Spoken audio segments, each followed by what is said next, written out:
জাতীয় দলের বাজে পারফরম্যান্সের সমালোচনা তো আছেই, সাথে বিপিএলের আগে জাকের আলীর কপালে জুটেছিল ডিরেক্ট ফ্র্যাঞ্চাইজি মালিকের অবহেলা। সেই জাকের আলী সিলেটের বিপক্ষে হয়ে উঠলেন নোয়াখালীর উদ্ধারকর্তা। টপ অর্ডারের ব্যর্থতার দিনে খেলেছেন ১৭ বলে ২৯ রানের ঝকঝকে এক ইনিংস, কিন্তু তাতেও হয়নি কাজ। নোয়াখালীর কপালে জুটেছে আরও এক হার। ইনিংসের শুরু থেকেই মেহেদী হাসান মিরাজের টস জিতে বোলিং নেয়ার সিদ্ধান্তকে সঠিক প্রমাণ করেছেন সিলেটের বোলাররা।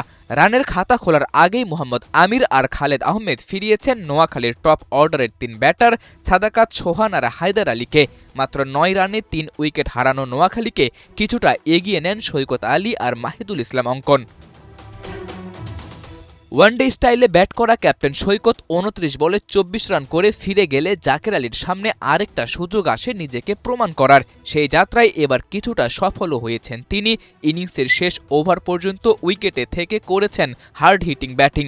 আরেক পাশে ৫১ বলে ৬১ রান করে দায়িত্বশীলতার প্রমাণ দিয়েছেন মাহিদুল ইসলাম অঙ্কন, আর এতেই দাঁড়িয়েছে মান বাঁচানো টোটাল ১৪৩। লক্ষ্যটা ছোট হলেও নোয়াখালীর এক্সপ্রেস বোলার হাসান মাহমুদ দলকে এনে দেন দারুণ শুরু। এক্সপেন্সিভ মেহেদী হাসান রানাও তোলেন উইকেট, আর এতেই পাওয়ার প্লে শেষে সিলেটের সংগ্রহ দাঁড়ায় ৩৯ রানে ৩ উইকেট। এরপর সাবধানী ব্যাটিং করে দলকে জয়ের বন্দরেই এগিয়ে নিচ্ছিলেন ক্যাপ্টেন মিরাজ আর পারভেজ ইমন। ৪১ বলে ৬০ রান করে ইমন ফিরে গেলে মিরাজ একাই চালান লড়াই, কিন্তু বিপত্তি বাধে ইনিংসের ১৮তম ওভারে।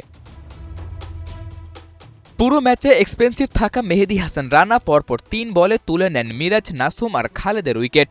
আসরের প্রথম হ্যাটট্রিকে নোয়াখালী দেখছিল জয়ের স্বপ্ন, কিন্তু তখনও উইকেটে ছিলেন সিলেটের ইংলিশ অলরাউন্ডার ইথান ব্রুকস।